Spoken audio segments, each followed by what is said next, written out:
Hello बच्चों, आज हम केमिस्ट्री क्लास 10th का केमिस्ट्री का चैप्टर 2 अम्ल भस्म में अम्लवण का ये हमारा तीसरा वीडियो है। 2 वीडियो मैंने आप लोगों को पढ़ा के डाल दिया है। 2 वीडियो में मैंने फर्स्ट वीडियो में मैंने डाला है कि अम्ल किसे कहते हैं, भस्म किसे कहते हैं, दोनों को गुण क्या होता है और फिर सूचक क्या होता है, कैसे हम पता करेंगे कौन सा हमारा दिया हुआ विलयन अम्ल है या भस्म है। ठीक है बच्चों। इसके बाद दूसरा वीडियो में मैंने आप लोग को पढ़ाया था कि अम्ल और भस्म जो होते हैं धातु के साथ कैसे अभिक्रिया करते हैं, कार्बोनेट के साथ कैसे करते हैं, आपस में अम्ल और भस्म में अभिक्रिया करके क्या बनाते हैं, जल के साथ अभिक्रिया करके क्या बनाते हैं, ये सारी चीज़ें हो चुकी है। अब आज का हमारा तीसरा वीडियो है जो कि मोस्ट इम्पॉर्टेंट है टॉपिक पीएच, जो कि ये कंपटीशन के व्यू से भी ज़्यादा इम्पॉर्टेंट है। कंपटीशन में भी इस चैप्टर से के इस टॉपिक से क्वेश्चन आते हैं और आपके बोर्ड एग्जाम में भी ये इस टॉपिक से क्वेश्चन आते हैं। ये बहुत ही इम्पोर्टेंट टॉपिक है। तो अभी तक हम लोगों ने बच्चों, अब चलो हम शुरू करते हैं पीएच के बारे में। पीएच होता क्या है? तो बच्चों अभी तक हम इस चैप्टर में पढ़े थे कि जो हमारा विलयन दिया हुआ है उससे हम सिर्फ यही पता कर पाते हैं कि हमारा जो विलयन है, सूचक के द्वारा हम ये पता करते हैं कि हमारा जो दिया हुआ विलयन है वो अम्लीय है या क्षारीय है।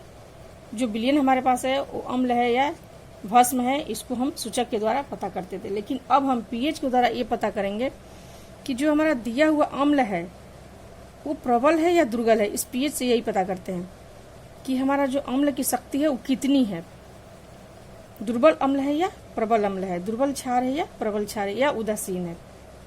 ठीक है बच्चों, तो हम शुरू करते हैं पीएच। तो पीएच में 2 शब्द है, ये 2 शब्दों से मिलकर बना है। कौन कौन सा? एक पी और एच। पी से क्या मतलब हुआ? पी मतलब पोटेंज। पी का अर्थ है पोटेंज, पोटेंज जिसका अर्थ होता है शक्ति। और दूसरा है एच। एच किसका सूचक है? हाइड्रोजन आयन का। तो पीएच का सामान्य अर्थ हो गया हाइड्रोजन आयन की शक्ति। पी से पोटेंज और एच हो गया हाइड्रोजन आयन की सूचक है। पोटेंज माने शक्ति, तो हो गया हाइड्रोजन आयन की शक्ति।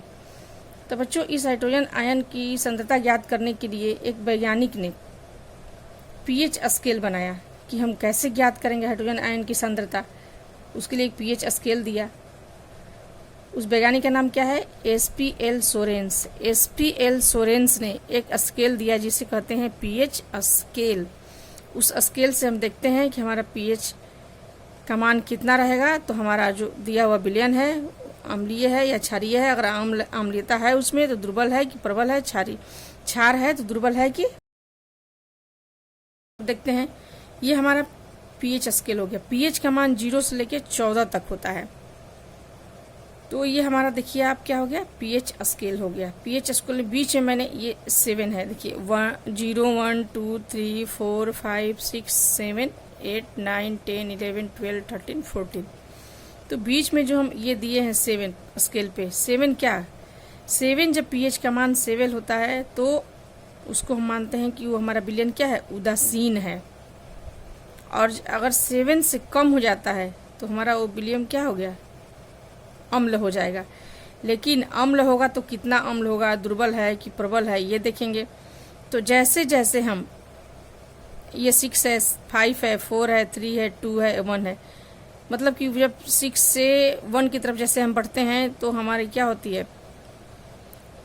4 5 6 ये दुर्बल में आ जाएगा, 1 2 3 प्रबल में आ जाएगा। यानी कि इधर बढ़ते हैं तो हमारी प्रबलता क्या होती है? अम्ल की बढ़ती जा रही है। अब हम क्षार में देखते हैं 8 9 10 11 12 13 14। अगर क्षार में अगर हम इधर बढ़ रहे हैं बच्चों तो हमारी क्षारीयता बढ़ रही है। ये देखिए 8 9 10 क्या है? दुर्बल क्षार हो गया। 11 12 13 14 क्या हो गया? क्षारीयता बढ़ रही है। ये तीर का निशान दिए हैं, मतलब इधर क्षारीयता बढ़ रही है, इधर अम्लीयता बढ़ रही है। तो जैसे जैसे हमारा ये 1 2 3 4 ये घट रहा है संख्या, तो हमारा अम्ल क्या हो रहा है? ये प्रबल होते जा रहा है। लेकिन भस्म में क्या है? ये मान बढ़ रहा है तो प्रबलता बढ़ रही है। ठीक है बच्चों, तो हम निकालते कैसे हैं पीएच का मान? तो पीएच बराबर होता है log 1/H आयन। यानी किसी विलयन के हाइड्रोजन आयन के सांद्रण के ऋणात्मक लॉग को पीएच कहते हैं। अभी आप लोग को दिखाते हैं कैसे इसका मान घटेगा, कैसे बढ़ेगा।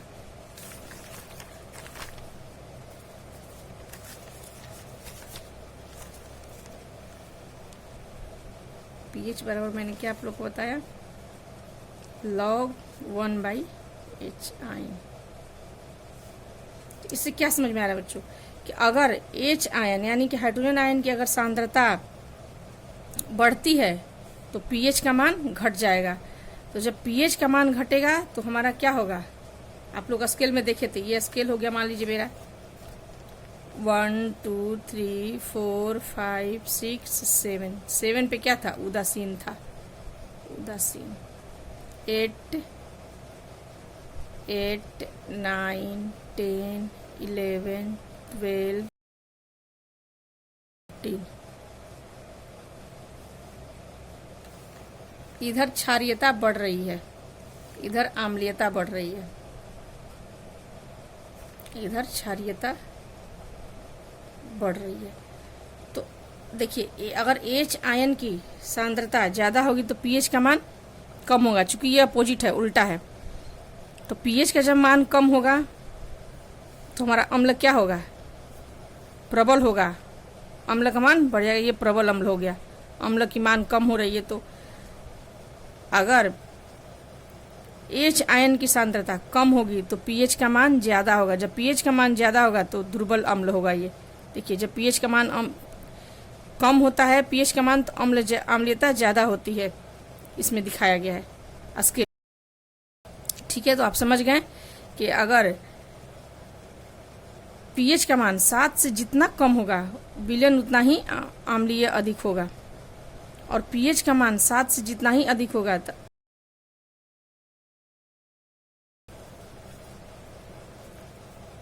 जो ये हमारा अम्लीय विलयन है उसका मान 0 से कम भी हो सकता है, और जो हमारा क्षारीय ये विलयन है उसका मान 14 से अधिक भी हो सकता है। तो चलिए बच्चों, ये हम देख लिए कि स्केल में समझ लिए कि ये 7 पे उदासीन होता है, और जैसे जैसे pH का मान कम होगा अम्लीयता बढ़ती जाएगी, जैसे जैसे हमारे स्केल में ये मान बढ़ते जाएगा 7 से आगे क्षारीयता बढ़ती जाती है। ये हमारा pH मान हो गया, स्केल पर हमने इसको देख लिया। अब एक हमारा होता है pH पेपर, उससे हम ज्ञात करते हैं कि हमारा अम्ल कितना प्रबल है और कितना दुर्बल है, उसको भी देख लेते हैं, pH पेपर से भी देख लेते हैं। ये आप लोग का एक प्रैक्टिकल भी है pH पेपर से ज्ञात करने के लिए 10th क्लास में, कि pH पेपर की सहायता से आप बताएं। तो ये हमारा हो गया। अगर हमको किसी विलयन का pH ज्ञात करने के लिए दिया रहेगा कोई विलयन, तो हम क्या करेंगे, पहले विलयन को का 1-2 बूंद ड्रॉप लेंगे और pH पेपर पे पत्र पे डालेंगे, तो हम देखेंगे कैसा उसका कलर आ रहा है, तुरंत उसके रंग में परिवर्तन हो जाएगा। जब बच्चों जब pH के रंग पेपर में, जब पत्र में परिवर्तन होगा जो रंग, उसको हम इस pH चार्ट से मिलाएंगे कि किस कलर में मिल रहा है। अगर हमारा गहरा लाल आता है तो उसका अम्लीयता कितनी होगी, pH मान 3 होगा, यानी कि अम्लीयता ज़्यादा है, 3 होगी। तो उसी तरह से हम मिलाते जाएंगे और उसको नोट कर लेंगे। ये हमारा एक आप लोग का 10th क्लास का प्रैक्टिकल भी है, pH पत्र की सहायता से ज्ञात करना होता है pH मान। तो ये हम ऐसे ज्ञात कर लेंगे, मिला करके 2 बूंद pH पत्र पे ड्रॉप पे डालेंगे विलयन को, जो कलर आएगा उसको चार्ट पेपर से मिला करके उसका मान लिख लेते हैं। अगर हरा आता है यानी कि 7, pH मान क्या हो जाएगा 7, तो वो उदासीन होगा। हमारा जल का pH कितना होता है, 7 होता है, हमारा जल उदासीन होता है। अगर मान लीजिए आपका आ गया नीला, नीला यानी कि 9, pH मान कितना हुआ 9, यानी कि ये क्या है, क्षारीय है। तो 9 है क्षारीय, मतलब कि ये दुर्बल क्षार है। प्रबल क्षार के लिए pH का मान बढ़ते जाता है, तब क्षार बढ़ते जाएगा। ठीक है, कुछ सामान्य विलयनों का pH हम देख लेते हैं बच्चों कि होता क्या है। ये पूछता है कि मान लीजिए पूछ देगा कि हमारे अमाशय का कितना pH होता है, पूछ देता है खून का कितना pH होता है, या शुद्ध जल का कितना होता है। ऑब्जेक्टिव क्वेश्चन में पूछता है, ये कंपटीशन में पूछ देता है और आपके बोर्ड में पूछेगा। तो जैसे अमाशय का, तो ये अमाशय का pH कितना हुआ 1, और हो गया। फिर आपके बाद मान लीजिए पूछ लेता है आपसे कि आपके खून का पीएच कितना होता है, तो 7.4। 7.4 का मतलब हुआ 7 से ज़्यादा हो गया, यानी कि क्षारीय। हमारे खून कैसा होता है? क्षारीय होता है। और दूध का पीएच 6.5 है। तो इस शुद्ध जल का, तो शुद्ध जल का होता है 7, तो शुद्ध जल का 7 हो गया है, यानी कि ये 7 का मतलब उदासीन। तो इस तरह से कुछ सामान्य विलयनों का पीएच आप लोग को याद करना होगा, याद रखना होगा। ये कंपटीशन में भी पूछता है और बोर्ड में भी ऑब्जेक्टिव क्वेश्चन में पूछ देता है। तो बच्चों ये याद रखना है आप लोग को। अब हम पढ़ते हैं पीएच का हमारा दैनिक जीवन में क्या महत्व है। पीएच के महत्व के बारे में पढ़ेंगे कि क्या क्या हमारे दैनिक जीवन में पीएच का क्या प्रभाव पड़ता है, इसका क्या महत्व है। तो इसको हम पढ़ते हैं कि पीएच दिन पहला महत्व हमारा हो गया पाचन तंत्र में पीएच का महत्व।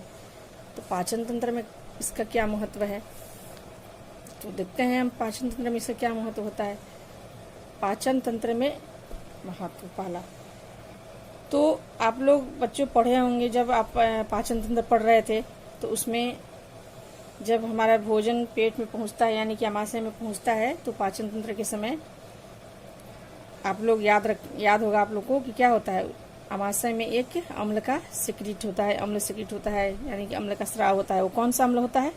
तो अम्ल होता है HCl अम्ल होता है। और उस HCl अम्ल का पीएच कितना होता है? 1 होता है।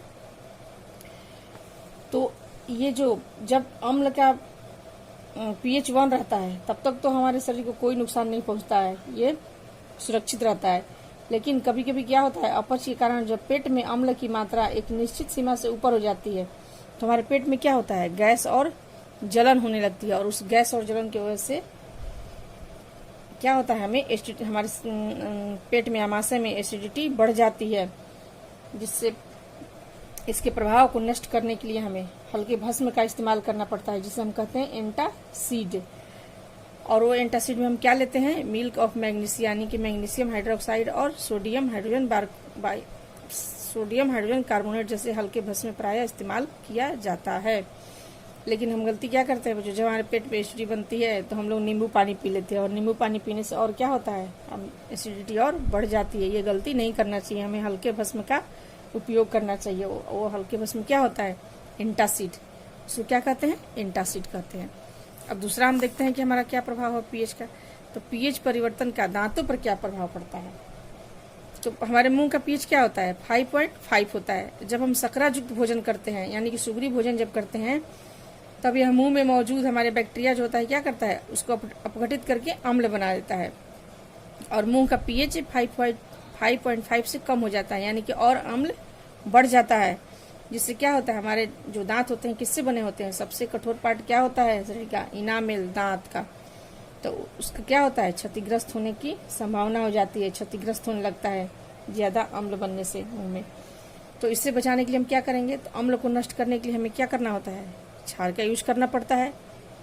तो क्षार की यूज करने के लिए हम क्या करेंगे? अब तो हम क्षार से युक्त टूथपेस्ट का इस्तेमाल करते हैं, जिससे हमारा क्या होता है, वहाँ अम्ल के प्रभाव कुछ कम होता है और इनामल हमारा क्षतिग्रस्त होने से बच जाता है। दातुन के भी हम दातुन से नीम के जो दातुन होता है उससे हम क्यों करते हैं ब्रश? नीम के दातुन से भी हमारा उसमें क्या होता है, नीम के दातुन के रस में क्षार होता है, इससे हम दांत साफ करते हैं। इससे भी क्या होती है, हमारे दांत की रक्षा होती है। पहले के लोग टूथपेस्ट नहीं इस्तेमाल करते थे तो क्या करते थे, हमारे गाँव में लोग नीम के दातुन इसीलिए इस्तेमाल करते थे ताकि उस रस में क्या होता है, क्षार होता है। अब हम तीसरा देखते हैं क्या प्रभाव है। तो पीएच और जलीय जीव, जब वर्षा के जल का मान कितना होता है, 5.6 से कम हो जाता है, तो उसे कहते हैं अम्लीय वर्षा। और ये अम्लीय वर्षा यानी कि अम्लीय वर्षा का जब जल नदी में जाएगा, तो नदी में बहकर जाएगा, तो नदी का जल का पीएच का मान क्या हो जाएगा, और कम हो जाएगा, जिससे जलीय जीव का जीवन संकट में हो जाएगा, उनका जीना कठिन हो जाएगा, उनके अस्तित्व खतरे में हो जाएगा। तो ये हमारा पीएच का प्रभाव हो गया किस पे, जलीय जीवों पे। अब हमारा चौथा आता है, अम्ल के प्रयोग से बर्तनों के दाग धब्बों को हम कैसे दूर करेंगे। तो अम्ल के प्रयोग से बर्तनों के धब्बों को दूर करना। तो कॉपर के जो बर्तन होते हैं बच्चों, उस पे भास्मी के कॉपर ऑक्साइड की परत जम जाने के कारण क्या होता है, उस पे बर्तन का रंग बदरंग हो जाता है, चमक उसकी चली जाती है। तो ये क्या होता है, ये भस्म होता है। तो अब हमें क्या यूज करना होगा, यहाँ अम्ल यूज करेंगे, तब तो ये भस्म के गुण को खत्म करेगा अम्ल। तो अम्ल, तो उस बर्तन पे हम क्या करेंगे, नींबू के रस को लगाते हैं। नींबू के रस में क्या होता है, साइट्रिक अम्ल होता है। और जब उसमें जब लगाएंगे, बर्तन पे रगड़ेंगे, तो क्या होगा, बन जाता है एक हमारा लवण, कॉपर सिट्रेट, जो जल के साथ बाहर निकल जाता है और बर्तनों में चमक वापस आ जाती है। तो ये हम देख लिए अम्ल के प्रयोग से बर्तनों के धब्बों को कैसे दूर करते हैं। अब देखते हैं मिट्टी का पीएच। तो मिट्टी का पीएच पे क्या प्रभाव पड़ता है, पीएच से मिट्टी का क्या संबंध है। तो है संबंध, क्योंकि जो मिट्टी का जो पीएच होता है 6 और 6.6 के बीच होता है, नहीं सॉरी 7 से लेकर के 7.6 तक होता है। तो अब इस कैसे हम पता करेंगे कि इस मिट्टी का पीएच कितना है। तो मिट्टी का पीएच जांच होता है। मिट्टी का पीएच जांच करके हम पता करते हैं कि इसमें ये मिट्टी अम्लीय ज्यादा है या क्षारीय ज्यादा है। तो अम्लीय ज्यादा रहेगा तो भी पौधों की वृद्धि को रोक देगा, और क्षारीय ज्यादा रहेगा तो भी पौधे की वृद्धि को रोक देगा। दोनों हालत में ही पौधे को हानि होगा। तो इसके लिए हम क्या करेंगे, तो इसके लिए हम देखते हैं क्या कर सकते हैं बच्चों। तो मिट्टी में जब अधिक अम्लीय रहेगा, तो अम्ल रहने पर क्या करते हैं, उसमें कली चूना, भाखड़ा चूना और चौक डालकर पीएच को उसके नियंत्रित करते हैं। अगर क्षारीय अम्लीय है ज्यादा तो क्या डालेंगे, क्षार मिलाएंगे। तो ये क्या हो गया, कली चूना हो गया, भाखड़ा चूना, चौक, ये क्या है, क्षार है। तो इससे पीएच को नियंत्रित करेंगे। और जब मिट्टी ज्यादा क्षारीय होगा तो हम जिप्सम और ढेंचा की हरी खाद का मिश्रण उपयोग कर मिट्टी को क्या उदासीन बनाते हैं, जिससे फिर हमारा मिट्टी क्या हो जाएगा, उपजाऊ हो जाएगा और पौधे की वृद्धि नहीं रुकेगी, पौधे के लिए कोई हानि नहीं होगा। अब अगला हम देखते हैं छठा, प्राकृतिक द्वारा उदासीनीकरण की व्याख्या। तो एक नेटल नाम का एक झाड़ी में उगने वाला पौधा होता है, और ये जो नेटल पौधा होता है ना, उसके पत्तों में डंकनुमा बाल होते हैं, यानी कि रोए निकले होते हैं, जो हमारे शरीर से अगर अचानक हमारे स्किन से छू जाता है तो क्या होता है, हमारे स्किन में खुजली होने लगती है। और ये खुजली क्यों होती है बच्चों, आपने कभी सोचा है ये सिर्फ इसके रोए से या पत्ती के सड़ जाने से क्यों हमारे इसके रोए से खुजली होने लगती है। खुजली इसलिए होती है कि उसमें जो रोए होते हैं उसके द्वारा मेथनोइक अम्ल सेक्रेट होता है। मेथनोइक अम्ल को हम फॉर्मिक एसिड भी बोलते हैं। तो ये क्या हो गया, एसिड हो गया। तो हमें अब इस खुजली को रोकने के लिए, या इससे जलन भी होता है, तो जलन को रोकने के लिए हमें क्या करना होगा, एसिड है तो हमें विष की जरूरत होगी रगड़ने की, तब वहाँ हमारा जलन खत्म हो गया या खुजली खत्म होगा। तो वहीं जहाँ नेटल के पौधे होते हैं वहीं आसपास ही एक दूसरे प्रकार का पौधा पैदा होता है, जिसका नाम होता है डॉग पौधा कहते हैं। और ये डॉग पौधे की प्रकृति क्या होती है, क्षारीय होती है। इसलिए डॉग पौधे के रगड़ने से ये खुजली दूर हो जाती है, यानी कि वो जो मेथनोइक एसिड उससे निकलता था वो अम्ल था, और इसकी प्रकृति क्षारीय होती है। तो ये एक दूसरे गुण को नष्ट कर देते हैं, तो हमारी खुजली खत्म हो जाती है। उसी तरह हमारे घर में आप लोग अपने अपने घरों में देखते होंगे, चींटी, बिरनी, मधुमक्खी आदि जब काटता है या डंक मारता है तो क्या होता है, दर्द और जलन होता है। जिसके काटने और डंक मारने से क्या होता है, वहां भी मिथनोइक एसिड निकलता है।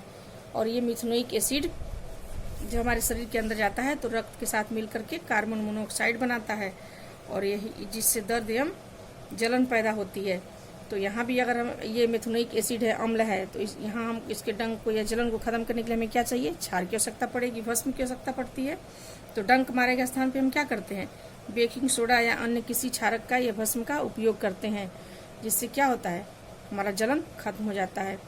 तो ये सब बच्चों, ये हमारा दैनिक जीवन में पीएच का महत्व था कि कहाँ कहाँ इसका क्या प्रभाव पड़ता है, क्या महत्व है। तो ये हमारा पीएच आज यहीं पे खत्म होता है। अब ये बहुत ही मोस्ट इम्पॉर्टेंट टॉपिक आप लोग को हम शुरू में ही बता दिए थे, तो आप लोग इसको तैयार कर लीजिएगा, अच्छे से याद कर लीजिएगा, पढ़ लीजिएगा। और एक दो इस चैप्टर का भी 1-2 वीडियो हो सकता और बने। आगे हमको लवण के बारे में पढ़ना है, तो लवण के बारे में डिटेल पढ़ेंगे। और आज यहीं पे इसको वीडियो बहुत लंबा हो जाएगा, इसलिए उसको यहीं पे ख़त्म करते हैं। ओके बच्चों, थैंक यू।